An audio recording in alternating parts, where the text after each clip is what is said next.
I'm Brittney Saunders and welcome to Big Business, the place where business is far from boring. And today I'm recording on Gadigal land. Now, I somehow managed to build an empire from the garage underneath my house and I'm here to share it all with you. From the wins, the mistakes, the challenging times and the funny moments in between. So whether you're in business yourself already, perhaps you're not in the game at all, maybe you're looking for some inspo or you simply just want to hear the tea when it comes to running a business, this is the podcast for you. Coming up on today's episode, I'm joined by a very special and exciting guest. It's Kenny Lee from Light My Bricks. To put it in a nutshell, Kenny quit his 9-to-5 job in 2018 and in 6 years he has created a global company that as of right now has turned over 12 million in revenue, and the premise of it is so simple. Dubbed as the ultimate building experience for Lego fans, Light My Bricks specialises in LED lighting kits people can use to light up their Lego. He quite literally turned his passion for Lego into a massive company. Kenny, welcome to Big Business. Thank you. Thank you for having me. No, thank you. Here. You've travelled from Melbourne to come on the pod today. I did. As soon as they said, hey, you might be on Brittney Saunders, I was like, yeah, man, book me a flight. I love it. I love it. Now, I feel like your business is a prime example of someone turning their hobby into like a business and a passion. For those that aren't familiar with your business, do you want to give us just like a elevator pitch rundown? of Sure. what you do and how it came to be? Yep. So the company is called Light My Bricks, and we are... I started it from Melbourne purely off my passion for Lego. Mm-hmm. And what we do is lighting. So lighting up Lego, which is, an interesting idea. But I was able to turn that into what it is today. And what it is, we're a global company and we sell lighting kits to all around the world to crazy Lego fans who just want to make their Lego look 10 times cooler. Yes. And that's what it is. Yeah, I love it. And I read that you were kind of arguing with your wife because you were spending so much money on Lego. Yeah, but now totally. You feel like you can kind of justify it. Oh, totally. I mean, because it's a business expense. I'll write it off. That's why I started it. It's like, how do I win this argument with the wife? Try to start a business out of it, and then back then I just assumed anything tax write-off meant free Lego, so I was just free. I've spoken about this on my podcast before. That's it. People have no idea when they go, oh, well, that's a tax write-off. That's it. You still pay 100% of the price and just get a little bit less off the tax bill at the end of the year. I think a lot of people just assume, tax write-off means it's free. Many people do that. We're going out for breakfast, tax write-off. I'm like, no, we still have to pay for the full breakfast. Like, it's not free. I was just trying to figure out a way to not just win the argument with the wife, but to get free Lego, start a business. So I was able to find I was very much like part of like a Lego community, and we'd talk about how awesome our Lego collections are. We'd post videos and photos, and I knew that I wasn't the only crazy nut out there that's spending thousands of dollars, and some of these guys are spending way more. And I was like, no one's doing lights, so if I can find a way to make this something out of it, even if it's just for myself, I'll be onto something winning here. So that's what I did. Yeah. And so do you have any experience with electronics? Because I was looking at your website last night and my partner AJ loves Lego and he works with me now, but he's an electrician. So I was kind of showing him one of your YouTube videos that was on your website and I was like getting him to look at the wiring and everything. And he goes, he must be an electrical engineer or something. Not at all. And but what it was is that was the issue. Like when people saw lights and Lego, they thought, this is the too hard basket. Yeah. You got to be an electrician to be able to do that. But that was the problem I was trying to solve, to try and make it easy for people, and that's why I developed like this lighting system that makes it easy for anyone to light up their Lego. So no, I don't have any experience. That's so interesting, and it just goes to show like you don't know how to do something like that to start a business in an area that you have no idea about. You've obviously just got the right people on board to help you with all that kind of stuff. And look, I think back then I had no idea how to start a business or anything, and I was just wanting to put lights in my own Lego, right? But I had a friend of mine who knew the Chinese market somewhat, because I didn't even know where to start when I started the business. I think was most people are in that position. Like, what's the first thing that you do? And you just automatically think, well, everything's made in China, right? So you just find someone who knows. And I was just annoying this guy at my work all the time. I was his boss, so I could kind of tell him what to do. So I was just like, find me a place that can manufacture LED lighting. So that's how I started. And because I didn't understand anything about electronics, I just found someone overseas who could just make this part. And he'd make samples, and then I'll be like, nah, change this, or add this little plug onto it and make it this small, that kind of thing. And that's, I guess, how I was able to start and progress from there. Yeah, amazing. Yeah. Another thought that I've had pop into my mind since like looking you up and seeing everything that you do, what has it been like navigating a business where you're creating a product for someone else's product? Yeah. Because I'm interested to know, like, have you had to be careful with using the word Lego in your marketing and all that kind of stuff? Yeah. Like, you know, I make clothes and it's not for something else. Yeah. So how have you had any run-ins around like making something for a Lego product? Yeah, a lot of people do ask that question. But at the very beginning, like I sought some legal advice because I don't know anything about anything legal or ramifications. But that's, I guess, the most cautious I've ever been. And the legal advice that I received was you can use it as long as you clearly state that you're not You're Lego not company. Lego. You're not Lego. You're not affiliated or associated, or you're not endorsed by them in any way. And as long as you use the little R every time you use the word Lego, you're fine. Okay, that's good to know. Yeah, have you like now connected with anyone at Lego? Like, yeah. So when was it? Just around COVID time, we caught the attention of Lego purely through, I guess, social media, and they just started catching on to what we're doing, and they actually contacted us and said, "Hey, we want to fly out and talk to you and figure out what." Cool. Yeah, so they came out and they spent like a couple of days with us, and we actually ended up starting a partnership with them to create a lighting product. That was like a 2-year project, and that's another story because there's like so many hurdles working with a massive company like Lego. I can imagine. Like to do one thing, it's got to go through like 100 loops and 200 boards of directors. That's it. So at the time, I'm like, I've hit the jackpot. You know what I mean? Like Lego are working with me, and they did say, "Oh, look, there's going to be a lot of hurdles." I'm like, "What kind of hurdles could they be?" Anyway, long story short, it was a night. It wasn't. There's a lot of road bumps along the way, and after that 2-year period, the people we're working with, their contract didn't get extended for various reasons, and in the end, I was able to get the legal okay to keep pursuing this project, which we kind of did bring to market last year. It's like a 2.0 version of what we had prior to that in terms of what our product looks like. Yeah. Love it. I read that when you started Light My Bricks, you started with like a $10,000 investment. Yeah. That's another question that a lot of people ask me. I'm sure you get the same sort of question, like, how much money do I need to start a business? And I always say that's a really hard question to answer because it depends if you're opening a shop or if you're baking cakes at home. Like everything is so different. But with that $10,000 and obviously building your business to the size that it is now, what do you owe your success to? Is it like back then when you first started and you had no idea, like what was it that got you off the ground? Was it personal branding? Was it paid marketing? Was it a bit of everything? Yeah. Like what was that moment? It was a combination of a few things. For me, that $10,000 injection into the business was purely for stock. So it started off with, I think the first kind of stock order might have been $5,000, and then I was able to kind of validate the market by selling it. But I think a lot of what contributed to access early on was the content, actually, like social media and digital marketing, because the product is so visual. Like as soon as you see it, you kind of get what it's all about.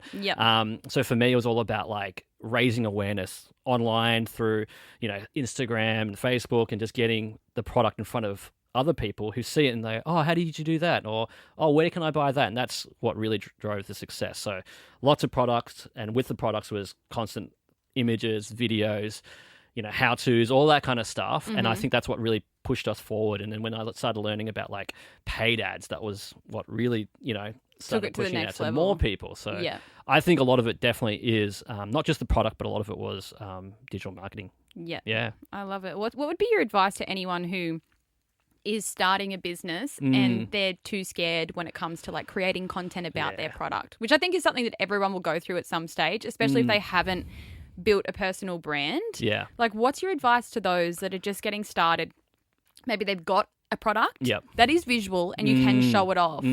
I think for me, what really kind of almost made me not start the business was purely this, it hasn't been done before. What would people around me think, or how much money can I really make from selling lights for Lego? This is like a secondary product to a primary product, most people.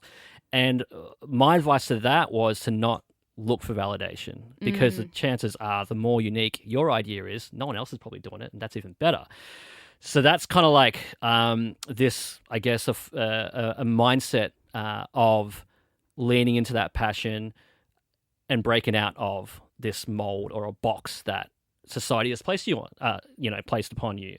And so for me, it was like, I was in my 30s. I had a really cushy corporate IT job, and that was all safe and secure and stable.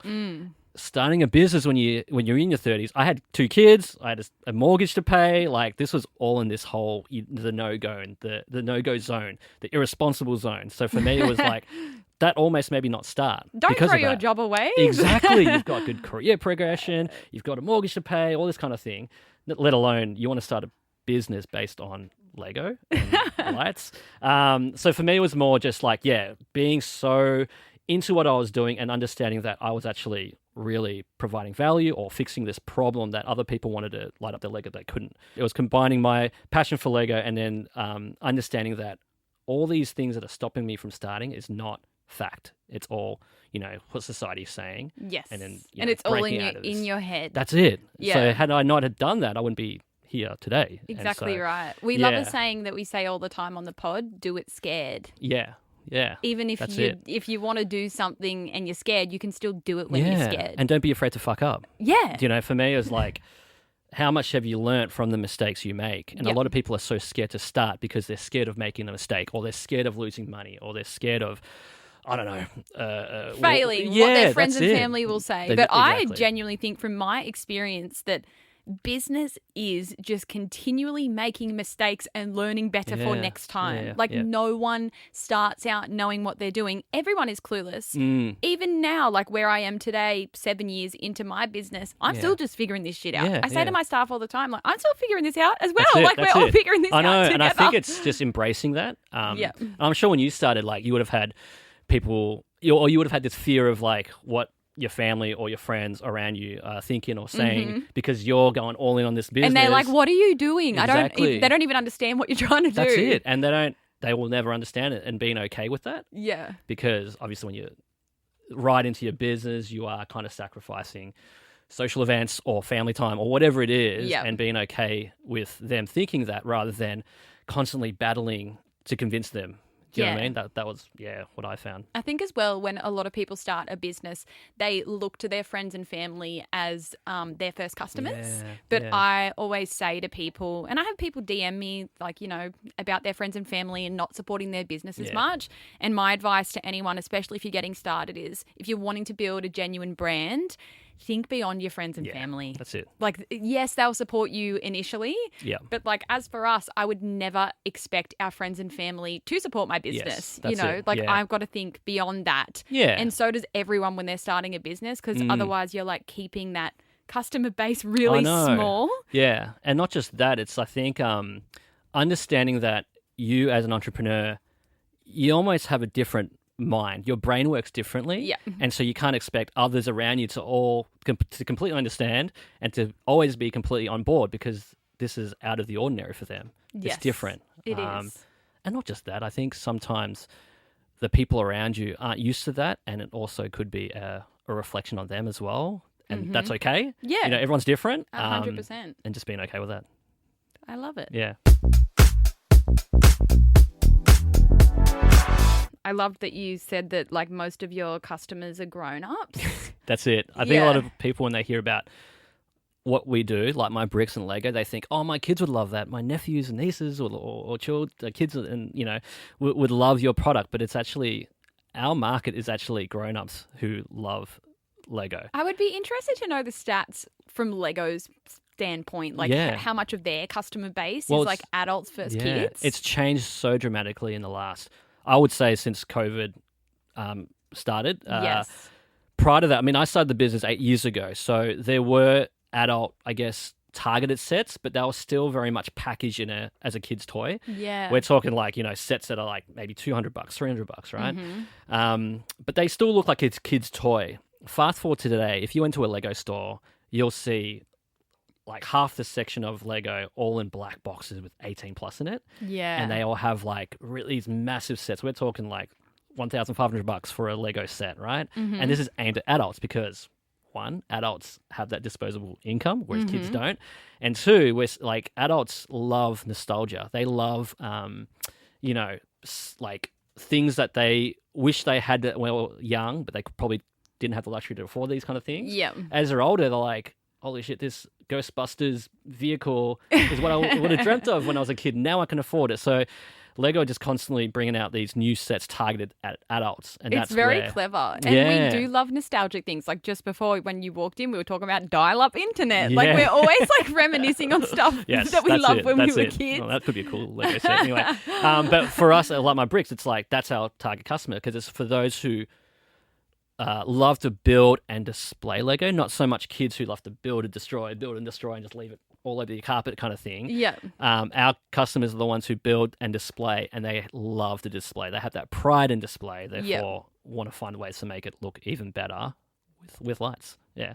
You're inspiring me. I feel like I've never built a Lego anything. You will now. Yeah. Like I feel like I want to go and buy one and put it together. You know, there's something really therapeutic about building Lego, and that's what I love, and that's what I got into.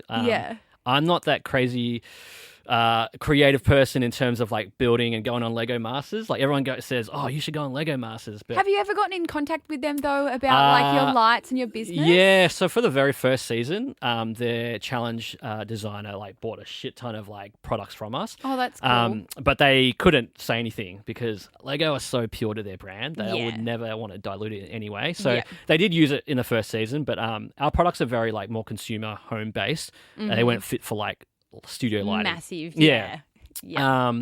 But yeah, like there's something so therapeutic about just like building something, following instructions and not really thinking so much. And then in the end, you've created this awesome Lego I'm going to set. have to give it a go because I don't know why, but I put it in the same category as flat pack furniture and I hate flat pack furniture. I would say this is different. It's different. It's more fun. Yeah, there's all these little pieces and it's quite unique on how they design certain things. But like Lego are totally changing in terms of like the different sets they're bringing out. Like, for example, like the botanical range, like Lego flowers. Yeah, I've seen all like the bunches of flowers. Like they look insane. I know, and they look really good. So maybe I'm going to have to get one. If you can start, yeah. I'm going to have to get one. Well, something that I always like to ask guests on the pod is, have you ever had a business blunder? Yeah, of course. Everyone has business blunders. Yeah, we could write a novel, honestly. Yeah, look, the one that I can think of that cost me a lot of money, a very expensive learning experience, but a good experience in the end, was so we do lighting for Lego. So think light kits that you install to your Lego. We wanted to appeal to a different market, still within the Lego community, and that was Lego minifigure collectors. So little minifigures. Yeah. There's a whole other market of people who go crazy collecting them. Like we're talking like Star Wars minifigures, Harry Potter minifigures, a Lego person, a Lego figurine person, a figurine. Yeah. So every set you buy, you usually get like a little figure. Yeah. And like, you can build it through the legs, torso, head, hairpiece, all that kind of thing, cape, whatever. And so they do like, figures based on like, say, Harry Potter characters or Star Wars characters, that kind of thing. Yep. And to give you an example, like some minifigures can cost like up to $1,000 just for this little piece of plastic. Wow. Because it's rare. We're in the wrong business. Yeah. Well, I am. My business partner had spent recently $1,000 on a Star Wars like 3PO, the little droid, $1,000 just for a little minifigure. What they do is they put in a little bag and they just put it in the drawer. Because there's nothing that's nothing out there that is kind of like a display case for them. Right. So that's where I wanted to kind of appeal to. I wanted to find a way to create a product that was that not only allowed them to display it, but actually looks good in like a nice home. Because Lego do little minifigure cases, but they're very plasticky. They're very like colorful. It's like a kid's thing. It doesn't look that good in your living room on the wall. So I sought out, of course, went to Alibaba and tried to find a manufacturer to make this, and then so I found a company, and they made these really cool frames. And what it is, it's like a big photo frame, but it actually can house all these minifigures. So they look really nice. It lights up, and it just looks really cool. So went through the process of designing the product, do your sampling. They turned out awesome, right? Yep. So we then talk they go, about that on the pod. Like sample everything and sample again. So I was doing the right thing there. And then we go to making the big purchase order, and we have to buy 1,000 of each size. So we bought 2 sizes. I spent almost $200,000 on this purchase order, right? Hadn't validated much at all, but that was the minimum, and I didn't know anything else at the time. So I'm like, I believe in this idea so much. It's going to go crazy. It's going to be awesome. We pay half, and Alibaba I knew about quality checking, right? Yes. But I didn't I didn't go over there, right? So that was, I guess, one of the mistakes.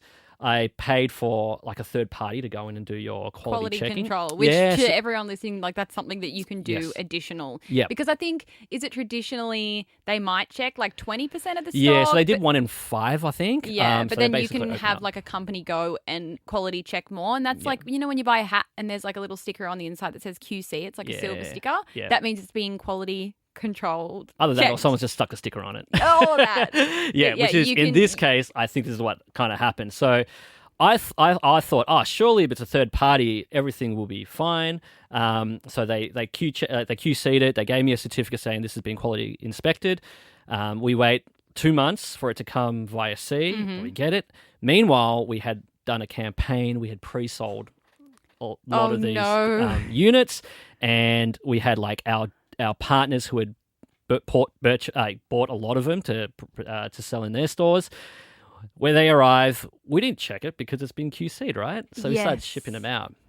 And not long after that, we started getting all these complaints from people showing us videos of how bad it was, showing fingerprints, showing scratches on all the acrylic sides.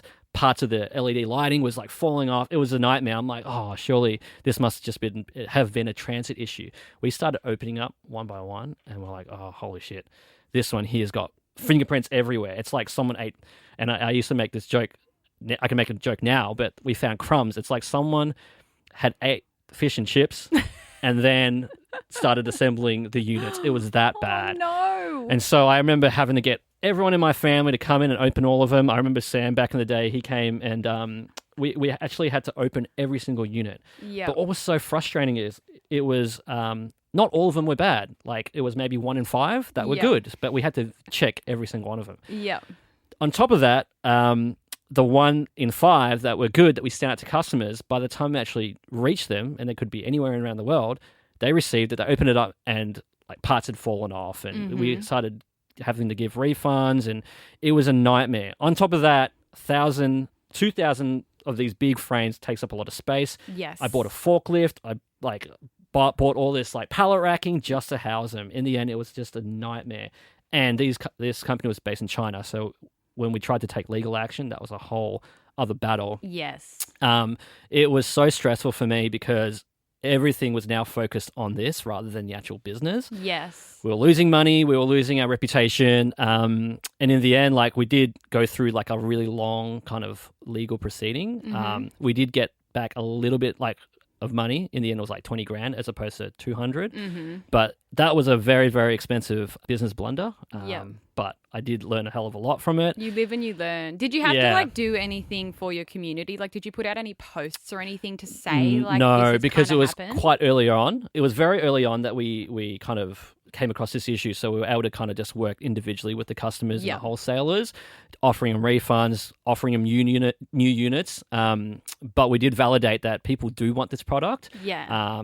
We haven't gone back and revisited yet.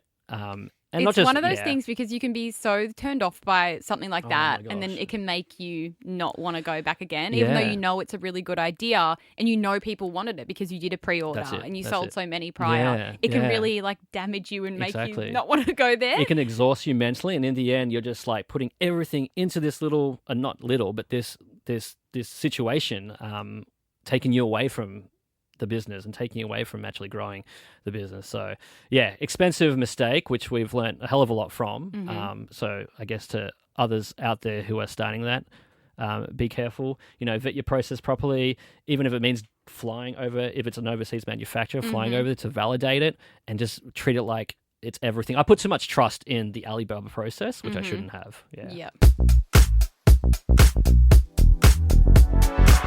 On that topic of going through something really quite stressful.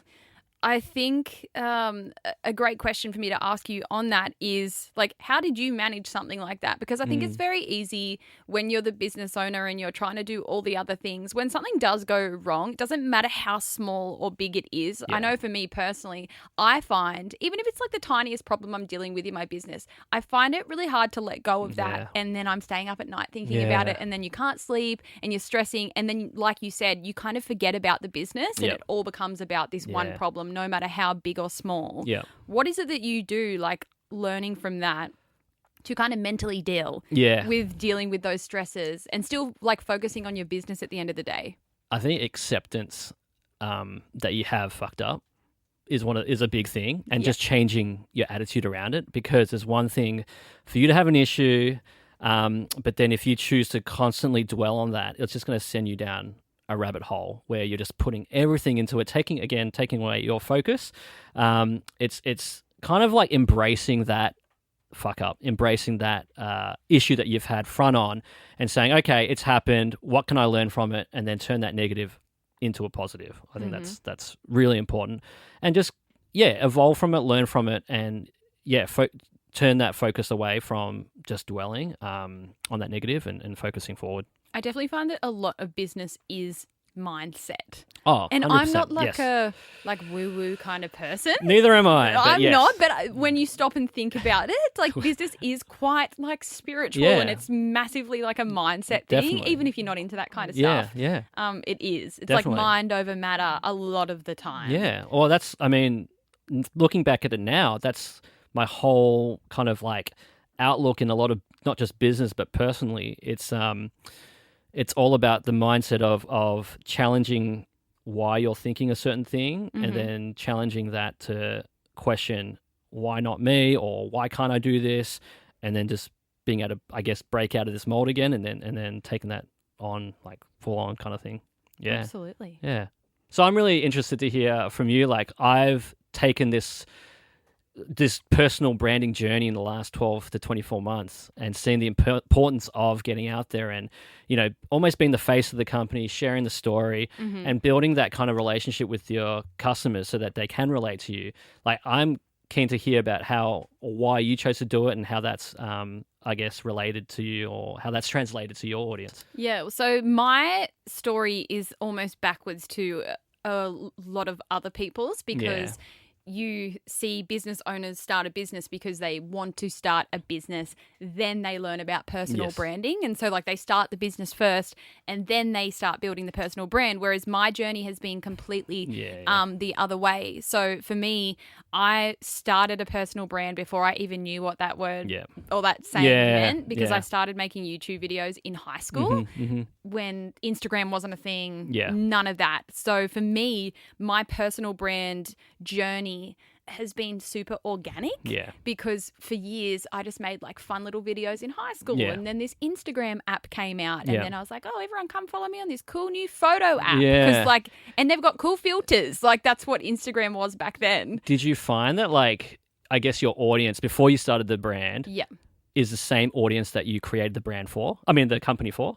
Like, do I still have the same sort of people following like me? You obviously Fate, the clothing label, like, do you find that the people that were, I guess, following you prior to you starting were the ones who were actually big, like they're the customers? Yeah, so that's a really interesting question. I definitely have a lot of people that have been following me for the entire journey, which is really crazy. I've got people that have been following me for over 10 years. Oh, wow.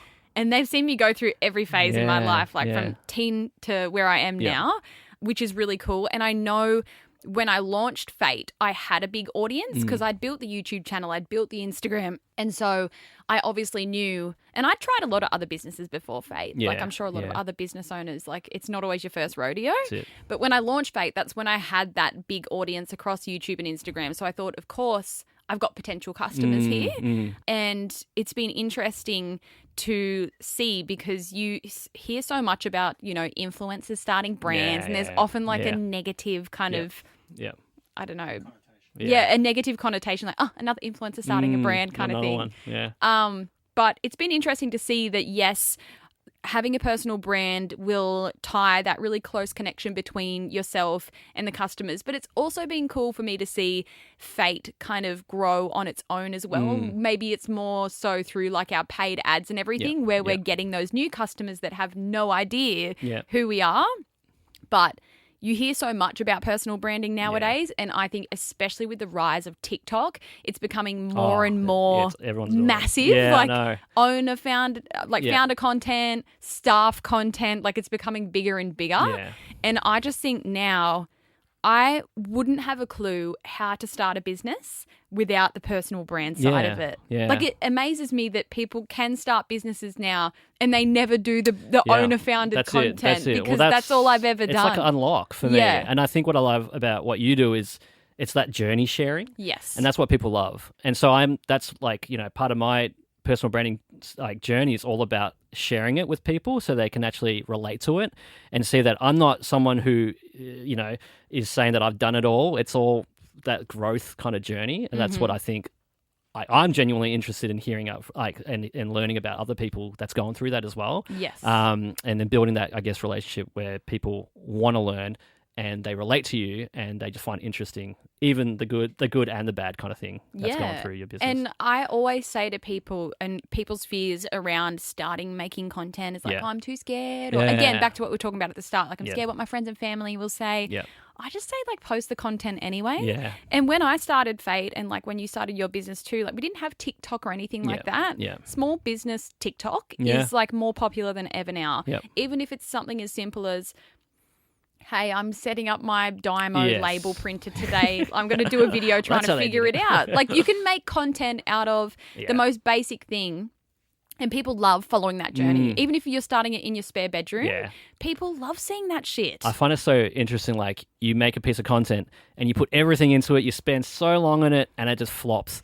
And then you just create another piece of content that took you like 2 seconds and that's the one that goes, like, oh, like, so my advice to everyone when it comes to personal branding is like personal branding is everything in 2025. Yeah. And I feel like a lot of owners need to get on board with it. Otherwise they may be left behind because it's and I know it sucks because not everyone wants to do content. They don't want to be in front of the camera, but it's kind of like the way that business is shifting. I think it's that authenticity as well. Like people are so scared of just starting because, I don't know, I'm not good on camera or I suck at making content, whatever. But when you're being authentic and real, I think that's what gets cut through when people nowadays have they're good at detecting bullshit. They can, they can see straight through it. And if that was me and if I was starting again today and I was in my spare room at home, setting up my little at-home office and I was scared of jumping on TikTok or I didn't know what to do, like I would just set up the phone and say, I've got this business and I'm meant to be making this content and I don't know what I'm doing, but I'm going to organically share it. And people would love to connect with that because a lot of other people feel that way too. Yeah. Just set up a camera, just leave it on 24/7. Then you'll forget about the camera and then you'll just kill it. Yeah. When they see the real you. Yeah. That's it. I love it. So obviously we've spoken about mindset a little bit today, which I feel like is a whole other topic in itself. Yeah, I know. Like that's a whole other. The next one, when we get you back again, we'll do just mindset. Yeah. But do you have any other like key takeaways for people when it comes to that business mindset? Yeah, business, personal. I think for me, I've developed this way of life or this philosophy, and I call it create a way. And all that is purely tackling that challenge front on and asking yourself what's stopping you from doing what you want to do. And then asking yourself, is it fact, fiction? Is it society's thoughts? Is it your family? Is it your community saying to you that you can or can't do something? And then leaning on to like your passion and asking yourself like what's driving you and leaning into that and breaking out of this, what I call a box, in order to create your ultimate life through breaking out of this box that you might be in that's stopping you from doing what you want to do. Create a way. That's what it's all about. And a lot of my way of life is all about being creative, tackling that challenge straight on and finding other ways to think outside the box. For me, it's unlocked a whole lot of opportunities, which if I hadn't have done, I wouldn't have started the business. I wouldn't have, I guess, gone on this new business journey of growth and learning about myself and learning about how much more you can accomplish in your everyday life and in your business. Yeah, I think at the end of the day, the old saying, like you can be your own worst enemy. That's it. And it absolutely applies in business. Like Yeah. you're the one holding yourself back. That's it. Obviously Yeah. finances as well. Like you Yes. need to have the Yes. money to do the things. Yep. But you can be your own worst critic and hold yourself Yeah. back in business. So That's I feel it. like having that positive mindset, thinking outside of the box, even when Yeah. you're faced with a challenge, Yep. coming up with a solution. Yep. Because not being like, oh no, this is all fucked. No, I'm just going to putting it quit. to action. That's it. Yeah. Yeah. Nah, it's So- all about mindset. I love it. Being all woo-woo. Yeah, be woo-woo even when you're not woo-woo. Yeah, that's it. No shame to the woo-woos out there. Be woo-woo. Well, Kenny, this has been so great chatting with you. At the end of every big business episode, I always finish off with a tip of the week. It can be personal. It can be a life hack. It doesn't have to be business. And I feel like we've already given so many tips in this episode. Yeah. But do you have any kind of tip of the week for us? Look, I don't want to be all woo-woo again. And we've talked about create a way. I think the main thing is don't look for validation online. Don't look for validation through your community. Just fucking do it. I love it. I love I'll it. go there. Yeah. Just fucking do it. Yeah, just fucking do it. That's it.